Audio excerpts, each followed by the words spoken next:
Right, hello love. Got another review coming up. This one is a bit of a difference. Is it an ale? Is it a lager? Yes and yes, but also no and no. And maybe yes and no. And no and yes. This is a Kölsch called, in fact no, it's a Kölsch, because it's got an umlaut over the O. I'll go into a lot of detail about this. Basically, a Kölsch it's an ale made in Cologne, sort of. Basically, the history is, back in the day they used to make top fermenting ale in Cologne, in Germany, with a high temperature sort of fermentation and the brewing. But over time, lager came along, and it was like, bottom fermented, cooler temperature stuff that was left for a while, and that was becoming trendy. Now obviously the ale makers in Cologne, obviously they didn't want to sort of sell out on the tradition, but at the same time they also wanted to be able to compete with the burgeoning lager market at the time.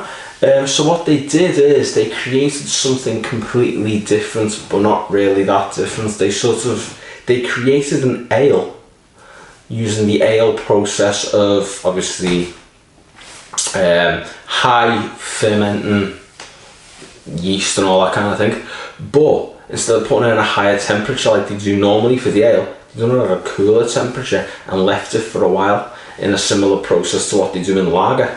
So basically what you've got is a there's a upper fermenting ale that is done in a lower temperature. So it's kind of like a hybrid of the two, and that hybrid is Kölsch.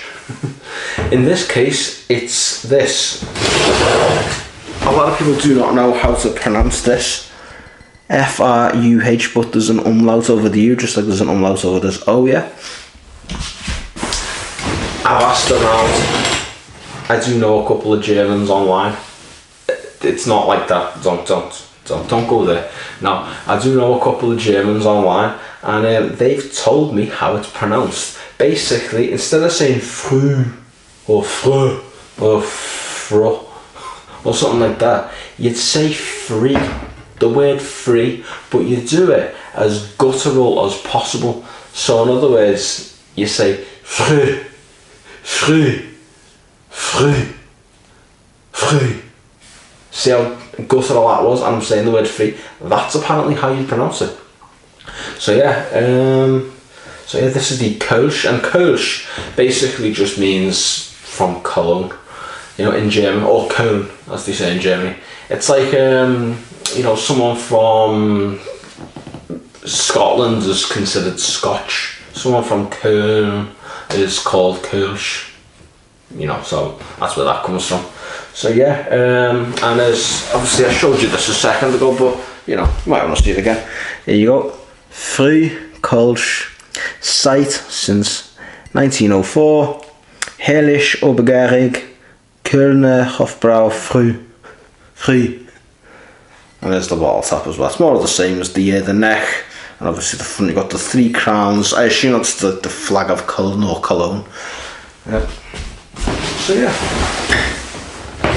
I've heard that these are like pilsners or lagers, but just a bit more sort of spicy and less sort of malty and hoppy, just slightly more spicy. Now maybe it'll taste radically, maybe it won't. One way or another, they've made something that'll hold its own against the competition from elsewhere. Let's see if it holds up with me as well. It probably will. I'm not too fussy. I had a French bread with pizza sauce on it and pepperoni, all cooked in that, done it myself, and it's dead nice, but it was quite spicy, and when I eat spicy food I get quite dry, so yeah. Oh, and by the way, you're supposed to drink this in a glass called a Stanger, or a Stanger, I think it's Stanger. Not to be confused with Tony Stanger, the Scottish rugby player who scored a try in 1990. No, this is it's a glass which is sort of a bit smaller than this, but it's quite thin. Unfortunately, I don't have that type of glass, so I'm going to have to make do with a Weiss beer glass. Which, you know, it's thin, you know, it's all you need. So yeah, let's just get this out the bottle, shall we? Thought that wasn't going to come out then. That's strange. Trapped itself in there.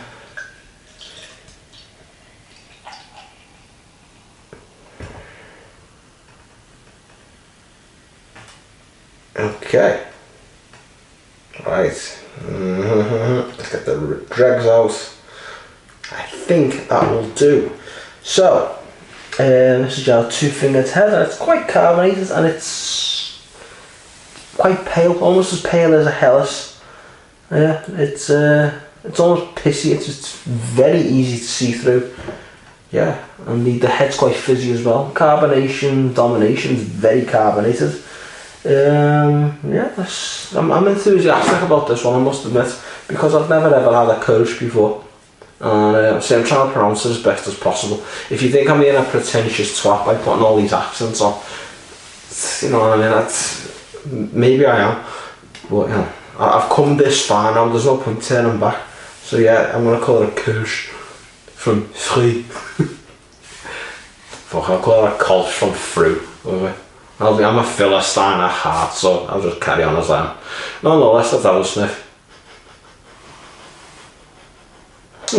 Yeah, it is quite spicy. I can smell malt, very strong malt.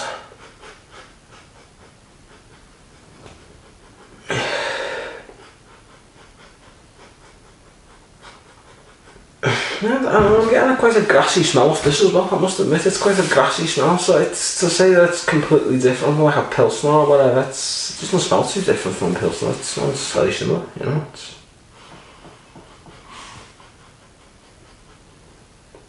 Yeah, so yeah. So we know what it looks like, we know what it smells like, but what about the taste? Will it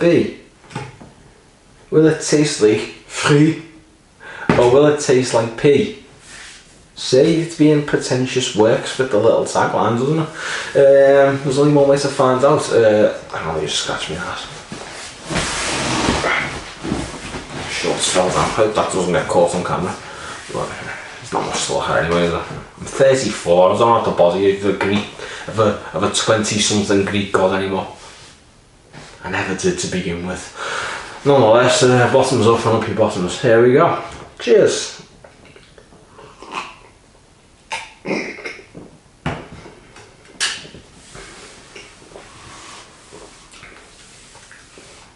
Oh, that mouthfeel was good. That is good. Oh, yeah. I needed that. You know when you have like a spicy food and it makes your mouth dry and you think I need something that'll just quench me thirst, like boom. This was it. This is just, I didn't even have a chance to taste it and it already felt good. So that's what you call a good mouthfeel. Maybe I'm just sort of romanticising it because I'm a bit dehydrated, but you know.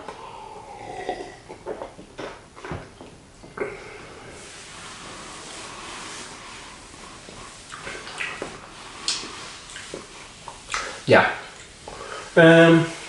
It tastes quite like it smells. It's quite peppery. Slightly spicy aftertaste. I do like it. I really like this. Would I ever again? Definitely. Yeah. This is good. I mean, if you ever want something on a summer's day that's not too. It's got a good mouthfeel and it's somewhat full, but it's not too full. To the point where it kind of like it's too much and it feels a bit sickly after all. This isn't it. It's light, but it's not that light, if you know what I mean. And you know what? I've fucked up. I forgot to tell you what percentage it is. 4.8. So yeah, there we go. But yeah, this is good. We don't get many Kölsch in Liverpool, you know, or England. And if we do, I don't know much about it, but we need more of it. It's good. Well,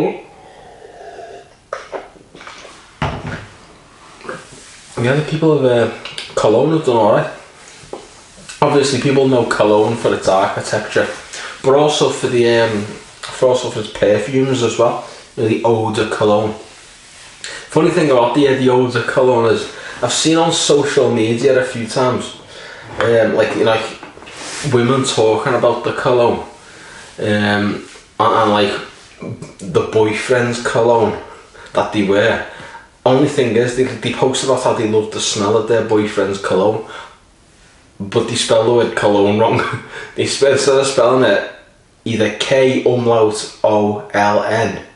or C-O-L-O-G-N-E, they just spell it C-O-L-O-N, which is literally just colon. So basically they're just spelling, I go on social media like fucking Instagram or Twitter or whatever, saying, I love the smell of my boyfriend's colon right now. Yeah, so yeah. See, this is why I always advocate good grammar online. Because you might end up embarrassing yourself, you know. You could call me a grammar Nazi, but sometimes it works. You need it, you know.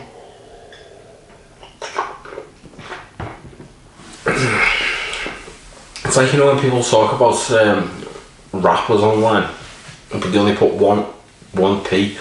Like saying, for example, you know, 50 Cent and Eminem are my two favourite rappers.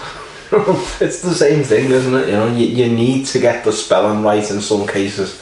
It's not necessary always, but in this case it is. But I digress. Let's get back to the beer. Yeah, this is pretty good. That's, you know, I've got no downsides to this. I'm going to give this a full mark. Full 10. Yeah, would I drink this again? Definitely. Will I get it again? Definitely. They sell it at Morrison's in Liverpool, I think. I'm going to invest in this again. I like it. Will I have it again? Definitely, yeah. So yeah, full marks to the guys from Cologne, not Colon, who have come up with a pretty good hybrid, which it's hit all the spots. Just like I just hit a few spots just then.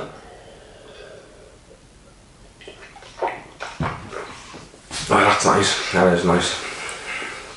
Yeah, I'd recommend this. I mean, so yeah, just to remind us all, this is not a lager. It's not an ale. It's somewhat in between. It's a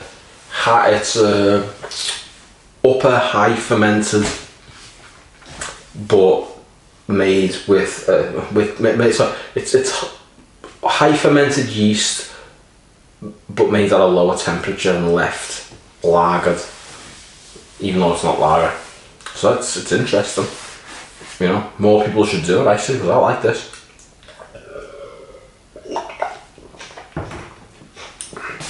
Yeah, so I'm gonna in this video because I'm just gonna keep drinking it, otherwise I want to get a good thumbnail in for me, you know, for the picture.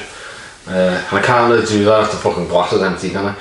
So yeah, that concludes tonight's video. I hope you've enjoyed it just as much as I have, and I genuinely enjoyed this one. I was thinking before, I was playing Assassin's Creed Brotherhood, I think, and I was like, should I go downstairs and do a review? Should I just keep playing? And I thought, you know what, I'll do a review, get it out the way. It was a good decision, you know. I'd much rather do this than fight against the Borgias, you know. They're all dead, who cares, you know. I'll do it another time. Yeah, they're not all dead. Apparently there are still Borgias, but they're like not like big powerful nobles in Renaissance Italy anymore.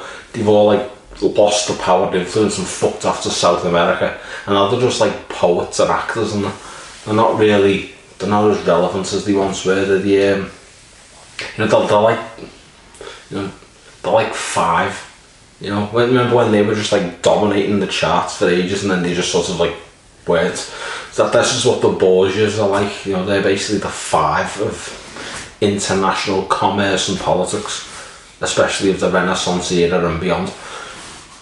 So yeah, that concludes tonight's review, and I'll be doing more in a few days' time. In the meantime, signing out. Take care, everyone.